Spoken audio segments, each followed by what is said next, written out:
Si t'es tombé sur cette vidéo, c'est sûrement que t'essayes de perdre du poids. Peut-être que t'essayes de te renseigner par-ci par-là sur les réseaux sociaux, que tu cherches un peu le hack miracle ou le programme magique qui te fera perdre du poids. Mais la vérité, c'est que pour perdre du poids, j'ai juste répété 10 habitudes simples qui ont tout changé. La première, c'est que j'ai souvent mangé les mêmes repas, donc 3 à 5 repas que je répétais en boucle. Je sais que dit comme ça fait pas rêver, mais c'était souvent les mêmes petits-déj ou les mêmes repas et c'est ça qui m'évitait d'avoir trop de tentations et d'avoir plus de régularité. Et surtout, le fait de répéter les mêmes repas, ça permettra d'avoir moins de charge mentale. La deuxième chose, c'est que j'ai noté tout ce que je mangeais. Donc pas pour être stricte avec moi-même, mais simplement pour être consciente de ce que je mangeais. Parce que comme on dit, on peut pas changer quelque chose qu'on ne mesure pas. La troisième chose, c'est que j'ai planifié mes repas avant d'avoir faim. Le fait de préparer tes repas à l'avance, c'est vraiment un super acte de perte de poids. Parce que le problème, c'est que quand tu as faim, tu vas souvent faire les mauvais choix. Et au moins comme ça te permet d'être déjà prête à l'avance et même de gagner du temps dans ton organisation. La quatrième chose, c'est que j'ai fait mes courses en pensant à mes objectifs. Je faisais en sorte de prendre des aliments qui étaient riches en fibres et en protéines pour m'aider dans ma perte de poids. Et si je savais qu'il y avait quelque chose qui allait me tenter et qui était pas forcément bon pour moi, je le prenais pas avec. La cinquième chose, c'est que j'ai toujours eu un snack prêt à l'avance sous la main au cas où. Parce que souvent, ce qui va te faire louper ta perte de poids, ça va être les grignotages entre les repas. Donc, ce que j'ai fait pour ça, c'est que j'avais par exemple un shaker de protéines ou du skyr sur le côté,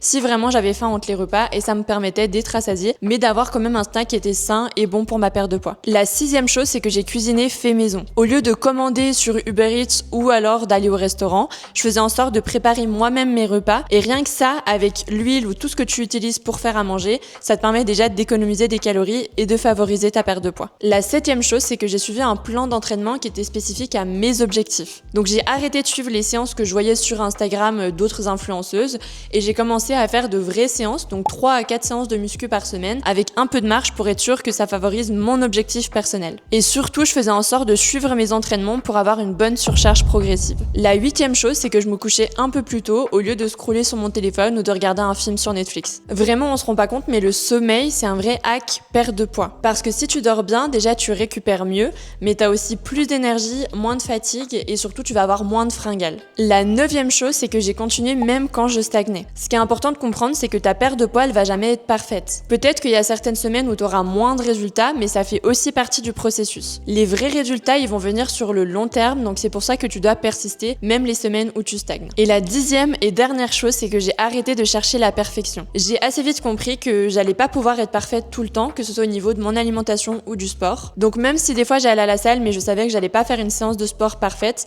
j'y allais quand même parce que le but c'était vraiment d'être constante et pas d'être parfaite. Parce que au final, la perte de poids c'est de la patience, de la discipline et de la constance. Et toutes les choses que je t'ai citées m'ont permis à moi de perdre du poids, mais aussi à toutes mes clientes que j'accompagne. Parce que si tu me connais pas encore, je m'appelle Julia et je suis coach. Donc si tu veux en savoir plus sur mon accompagnement, tu peux réserver un appel bilan avec moi gratuitement dans le lien que tu as dans la description. Comme ça, on pourra discuter de ta situation un peu plus en détail et je pourrai voir si je peux t'accompagner dans tes objectifs. En tout cas, comme d'habitude, j'espère que cette vidéo t'a plu. N'hésite pas à mettre un like si jamais c'est le cas et à me laisser un petit commentaire pour me dire ce que t'en as pensé. Merci de l'avoir regardé jusqu'à la fin. N'oublie pas de t'abonner pour suivre les prochaines vidéos qui vont sortir tout bientôt et je te dis à la prochaine.